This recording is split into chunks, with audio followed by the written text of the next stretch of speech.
نحمده ونصلي ونسلم على رسوله الكريم أما بعد. So Arbaeen-An-Nawawi, we're now going to start the first hadith. Alhamdulillah, we have covered the Muqaddimah. In the first lesson, we did the introduction of Imam Nawawi. In the next two lessons, we did cover the Muqaddimah, the preface of Imam Nawawi rahmatullahi alayhi. So his Arba'een 40 hadith collection. The first hadith is, he narrates through the authority of Umar bin Khattab radiallahu ta'ala an, and be good to just read the whole hadith with regard to the sanad as well, because from actually an Amir al-Mu'mineen Abi Hafs Umar ibn al-Khattab radiallahu ta'ala an قال سمعت رسول الله صلى الله عليه وسلم يقول إنما الأعمال بالنيات وإنما لكل امرئ ما نوى فمن كانت هجرته إلى الله ورسوله فهجرته إلى الله ورسوله ومن كانت هجرته للدنيا يصيبها أو امرأة ينكحها فهجرته إلى ما هاجر إليه. The hadith has been narrated by Imam Bukhari and Imam Muslim both, actually. So we call a hadith like this muttafaqun alayh. The hadith which is muttafaqun alayh, the hadith has been agreed upon by the Imams, two Imams in majority situations, Imam Bukhari and Imam Muslim. So the meaning is, indeed, these are judged by intention. Actions are but by intention. And that every person will have only what they intended.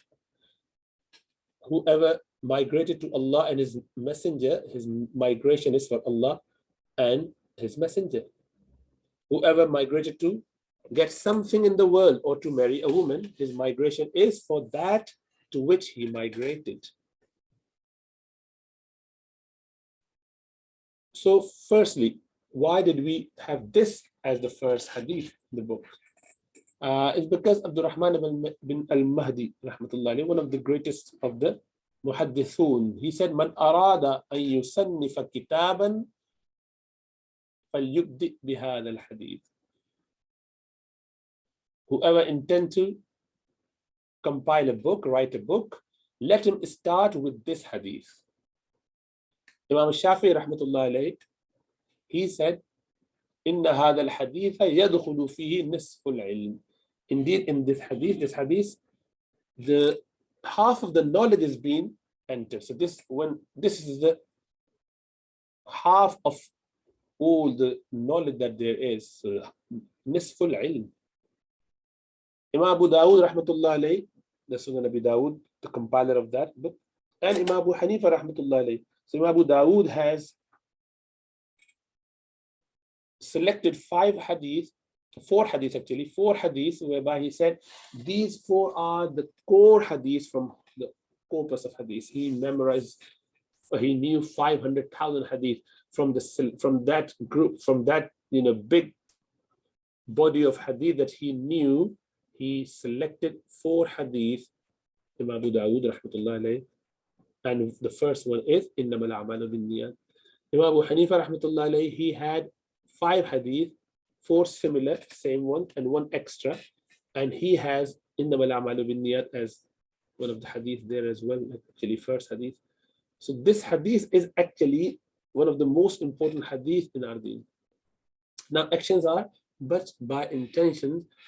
There are 2 meanings to it.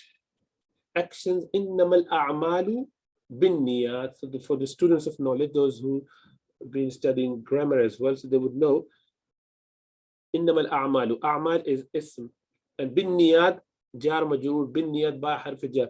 So you cannot have harf jar unless you have something that you can hook it onto.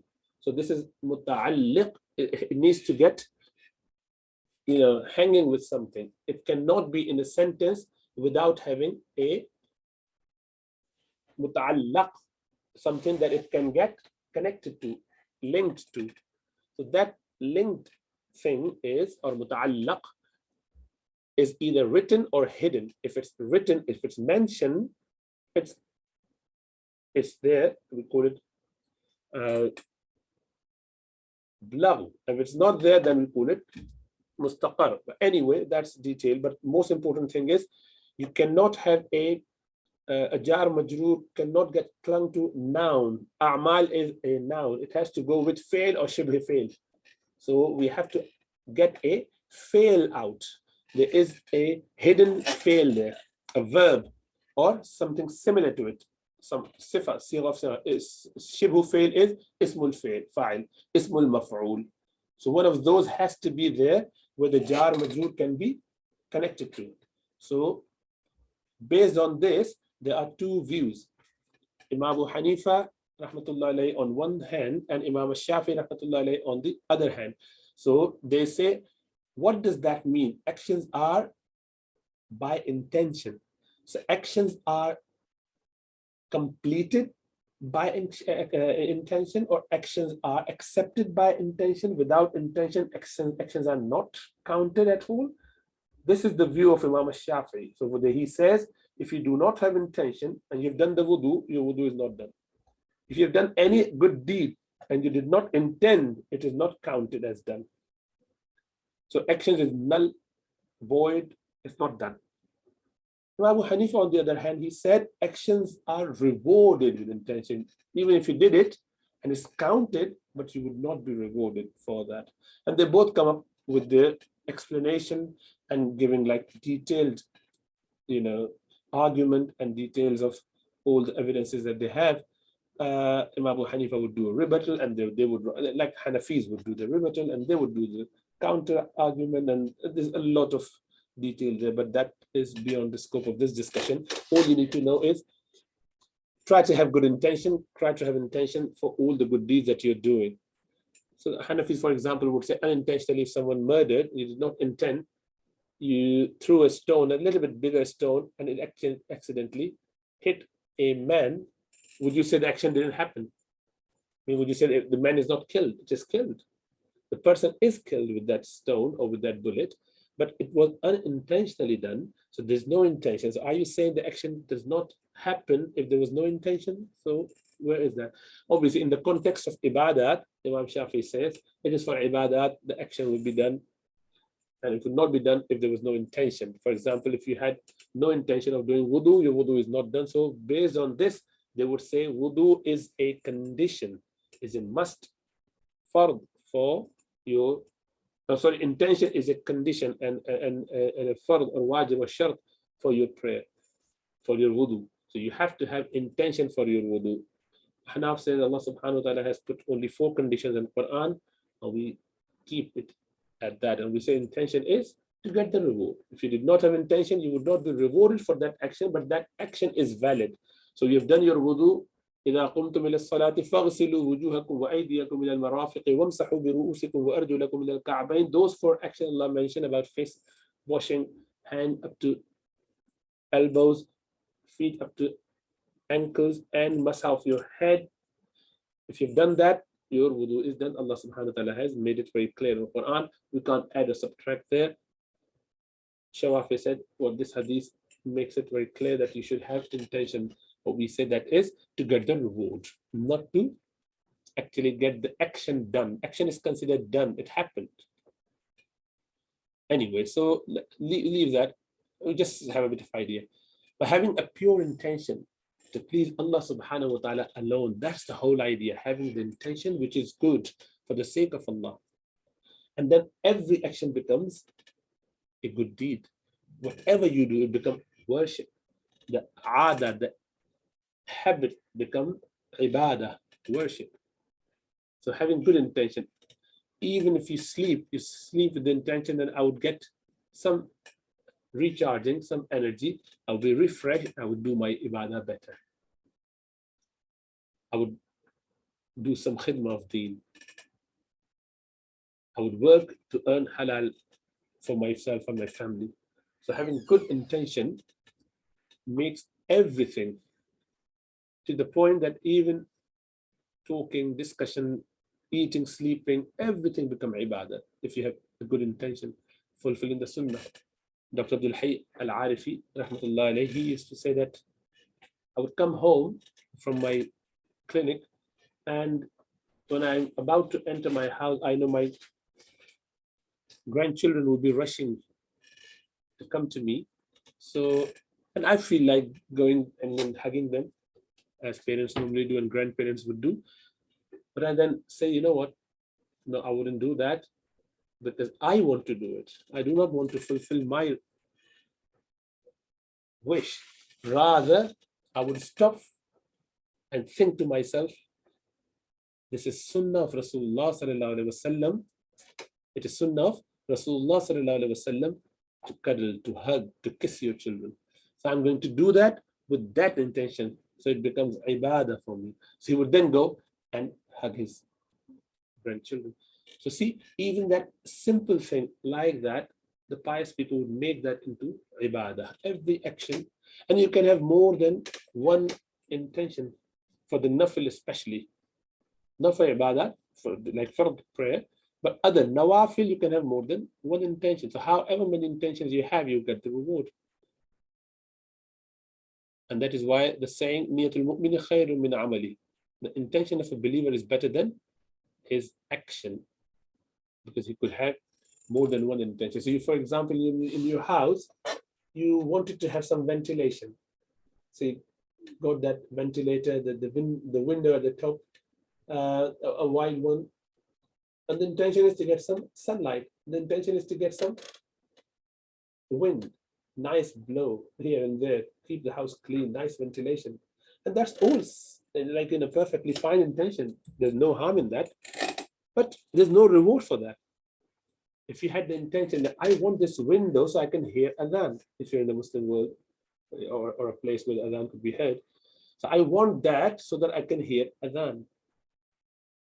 Now, this intention is not going to change the fact that you would still get the heat, the warmth, the wind, everything. There'll be ventilation, there'll be light.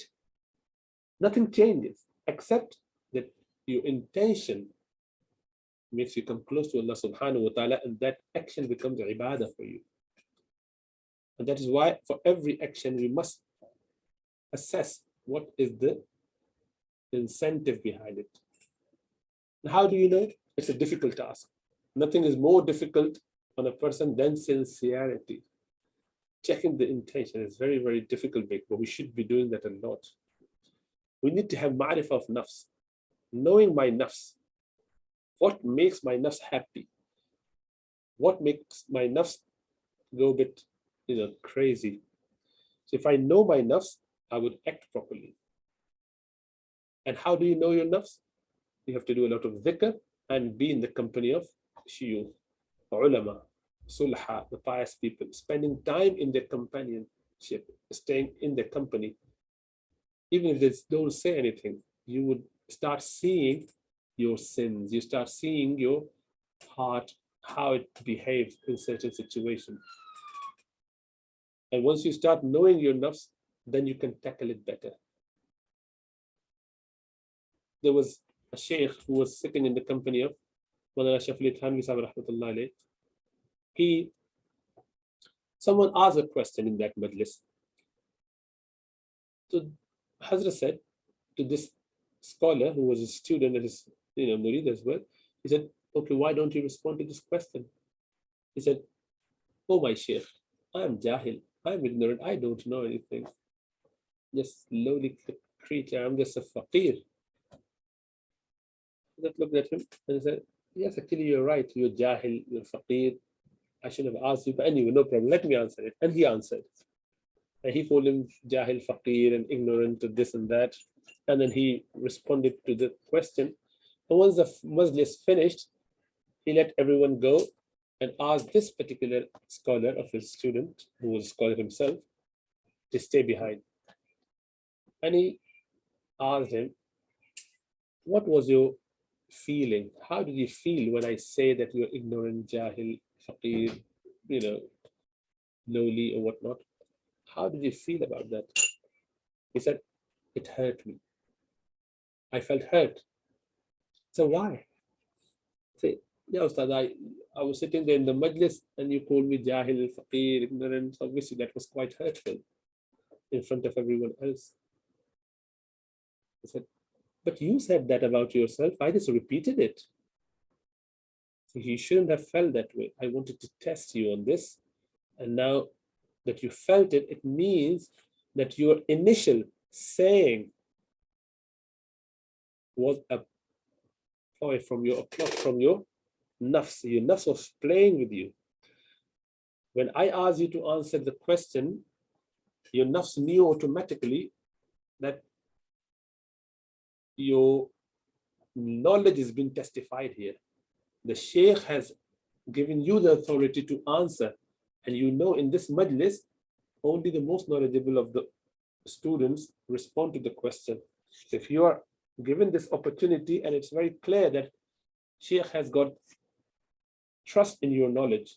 So in front of everyone else, your knowledge is being given the testimonial for. So you are good there. Your knowledge is good. Now the Nafs said, you know what? Now that everyone knows you are most knowledgeable in the gathering, why don't you show that you are very humble despite all that knowledge? So you started saying, oh Sheikh, don't ask me, I'm so humble, I'm just jahil, I don't know anything. So I wanted to make sure, is that a true realization of yourself? Have you got ma'rifah of your nafs? Or are you just being a puppet at the hand of your nafs? So that's why I said, just to test you. And hence, obviously, I wouldn't know until you told me how it felt. If you were a true and sincere someone who knows his nafs, if you knew it and you felt that way, that you are really weak, ignorant, jahil or faqir or whatever, and if you really meant it, you shouldn't have felt bad about that. But if you know that you're weak. For example, in this majlis, if I say, oh, you're not doctor, so you say, yes, I'm not doctor. You say, oh, you're not alim, so you wouldn't feel upset about it. Yes, I am not alim. But if I feel hurt about this, it means that I actually believe that I am alim, and you're calling me jahil, which means that, oh, you see what I mean? So this is how nafs plays. Nafs makes things very much appealing and attractive to us. To know that is a big task. That's why the show off comes in a lot of time. Our actions are destroyed by ostentation, show off. So the people commit a lot of riya, which is considered a minor or subtle shirk, shirk al-asghar or shirk al-khafi. So Rasulullah sallallahu alaihi wasallam in one narration mentioned that this riya, show off, it creeps in the hearts and mind so subtly that it is even more subtle than a black ant crawling on a black rock in the pitch dark night. This is how subtly that riya would travel in the hearts without us realizing. To know that, it's a big task. That is why Iqbal said, Allama Iqbal, the poet, rahmatullah alayh, बराहीमी नजर पैदा मगर मुश्किल से होती है, हवस छुप छुप के सीनों में बना लेती है तस्वीरें. That the level of knowing yourself and staying away from show off is a big task. To get the level of Ibrahim alayhi salam is a big task, a mammoth task. Because the nafs plays in such different ways that you would not know where it is building its nests, how you get different ideas and different slants. And you call it something nice, but it appeals nice, it appears nice, but it is not. You won't know how it is destroying us. So ma'rifat of nafs is extremely important, without which it is impossible to know your intention. It comes with the company of pious people. And obviously, constantly imploring Allah subhanahu wa ta'ala for help. A lot of du'as. Allah subhanahu wa ta'ala is most merciful. Okay. Allah subhanahu wa ta'ala showers His mercy So when people say my intention is good, that's not right. Your intention can be good, but the action has to be good as well. There's a common misconception where people say, but I did not intend bad, although you're committing something bad. So I'm in seclusion with this girl in order to just be there or to help her, but my intention is pure. No, your intention can't be pure if the action is wrong itself. You can't be committing a wrong action with a good intention. Some people say, oh, the haya is in your eyes, so my eyes are clean. I'm looking at that haram thing, and yet my heart is fine and that's a big talbis from shaitan, the deceit from shaitan. Actions must be accepted and permitted by Allah subhanahu wa ta'ala before the niyyah is considered. So you can't have a good intention for a bad action. If the intention was bad, repent immediately. Undo the action, or if not, then abandon it straight away. If you can't do that, then change the intention. Again, the hadith we've just covered. إنما الأعمال بالنيات وإنما لكل امرئ ما نوى فمن كانت هجرته إلى الله ورسوله فهجرته إلى الله ورسوله ومن كانت هجرته إلى الدنيا أو لدنيا يصيبها أو امرأة ينكحها فهجرته إلى ما هاجر. So here Rasulullah sallallahu alaihi wasallam mentioned about hijrah as well. So intention must be pure, and also hijrah. There are two types of hijrah, broadly speaking. One is physical, when you move from one place to another place with sole purpose of getting close to Allah subhanahu wa ta'ala, protect your deen. And that's the best form of hijrah, physically. And if it is due to the fact that you cannot practice upon Sharia in the place that you are in, then it is wajib to migrate. So Sahaba, when they migrated from Makkah to Medina, that was the hijrah.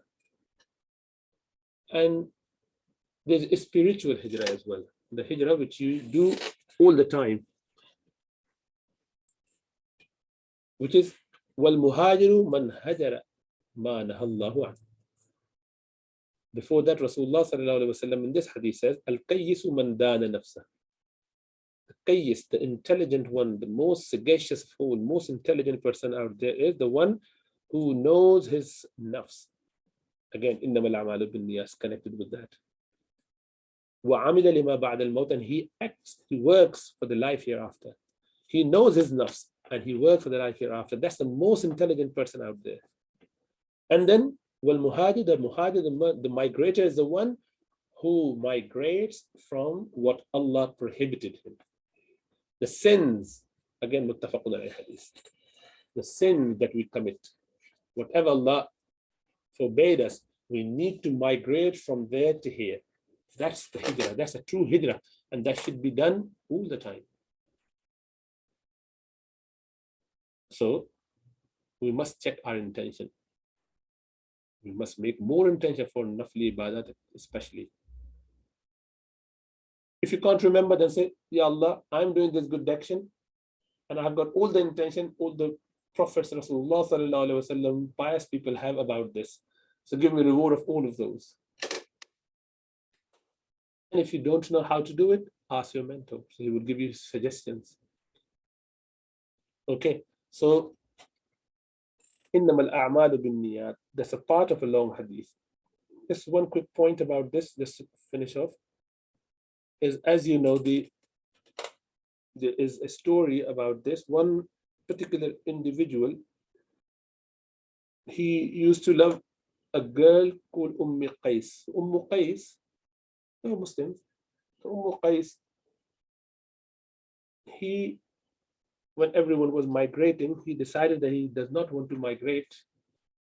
But then when Qais migrated, he migrated as well. So Sahaba used to tease him by saying, oh, you are Muhajiru Qais. You are the migrator to Qais. You did not migrate, but you actually migrated for Qais. But anyway, and that is why Rasulullah sallallahu alaihi wasallam expressed that saying that if you migrated for any other thing other than Allah and Rasulullah sallallahu alaihi wasallam, then your hijrat is for them. You would not be rewarded as you would be rewarded if you did that physical migration for the sake of Allah as other Sahaba did. And remember, those slips with Sahaba would happen in order for us to be able to see the situation and see how Rasulullah sallallahu alaihi wasallam corrected it, implemented the law, how he proved that Islam is a practical religion. It is not just in books. Otherwise, people would say, yes, but Sahaba was so pious, they never made any mistakes. So what's the point? You know what? If they had that mistake, Rasulullah sallallahu alaihi wasallam would have forgiven him, because Islam is all mercy. Then we see Rasulullah sallallahu alaihi wasallam for some of the action that Sahaba did, and there was a punishment from Allah subhanahu wa ta'ala. They were punished for that. So as to prove that it is same for everyone. Law of Allah subhanahu wa ta'ala is supreme, should be acted upon. And yet you still have love for them, because making mistakes and then repenting make you even more close to Allah subhanahu wa ta'ala. We all are sinful. Being sinful is not a problem. Staying sinful and not repenting and being arrogant and coming up with excuses is a problem. We all make mistakes, and we will continue to make mistakes as a human being.